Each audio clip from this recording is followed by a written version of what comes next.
চুপ থাকার অভ্যাস করেন। সবসময় কথা বলতে হবে না, মাঝে মাঝে চুপ থাকার অভ্যাস করেন। আমাদের একজন বরেণ্য ওস্তাজ তিনি বলেন যে মুতাকাল্লিম হওয়ার যে খায়েশ, এটা একটা হৃদয়ের কলবের একটা রোগ। একটা মুতাকাল্লিম হওয়ার যে খায়েশ মানুষের মতো থাকে যে আমাকে সব বিষয়ে কথা বলতে হবে, এটা অন্তরের একটা রোগের না। তো এটা যদি একটা ইবাদত হয় তাহলে সিরাতের সুন্নতে আসতে হবে, আমরা এগ্রি তো? ঠিক আছে। এখন দ্বিতীয় কথা হচ্ছে, 3 নম্বর শর্তটা আরো ডেঞ্জারাস, সেটা হচ্ছে রিজিক হালাল হতে হবে।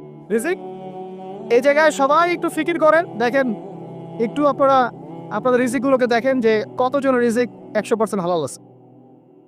এগুলো আমাদের কিন্তু প্র্যাকটিক্যাল কথা, আমরা কিছু খালি তাত্ত্বিক কথা বলে চলে যাবো এমন না, প্র্যাকটিক্যালি ইমপ্লিমেন্টটা বেশি জরুরি এখন।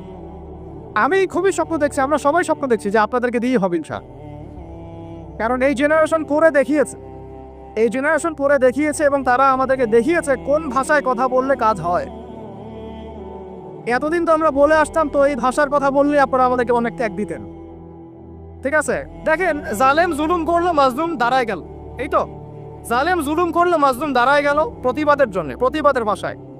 আপনারা আমাকে বলেন তো, জালেমের বিরুদ্ধে মাজলুম যখন দাঁড়িয়েছে তারা কি খালি হাতে দাঁড়িয়েছিল? জালেম যখন 2টা মাইট দিয়েছে, মাজলুম কি 2টা মাইট দেয় নাই? জালেমদের অনেকে যখন মাজলুমদের অনেকে শহীদ করেছে, তো জালেমদের দলেও কি কিছু মানুষ মারা যায় নাই? তো এটা কি একটা কনফ্লিক্ট হয়নি রাস্তাঘাটে? তো গণতান্ত্রিক প্রক্রিয়া এই কনফ্লিক্টটাকে আপনি জায়েজ করে নিলেন তো, গণতান্ত্রিক প্রক্রিয়া এই কনফ্লিক্টটাকে আপনি জায়েজ করে নিলেন তো, মাশাআল্লাহ। দেহাত শব্দ বলি, আপনি আমার দিকে তেড়ে আসো, বিষয়টাই না সেম বিষয়, একই বিষয়। আপনি জালেমের এগেইনস্টে দাঁড়াইছেন, মাজলুম জুলুমের শিকার হতে হতে হতে আমাদের ভাই আবু সাইদ জীবন দিল, মুক্তরা জীবন দিল, সবার একটা সিম্পেথি তৈরি হলো। এখানে আম জনতা, রিক্সা চালক, শ্রমিক, মানে ওলামায়ে কেরাম, কে বাকি ছিল? সবাই তাদের পক্ষে ছিল, তাই না? কেউ লিখেছে, কেউ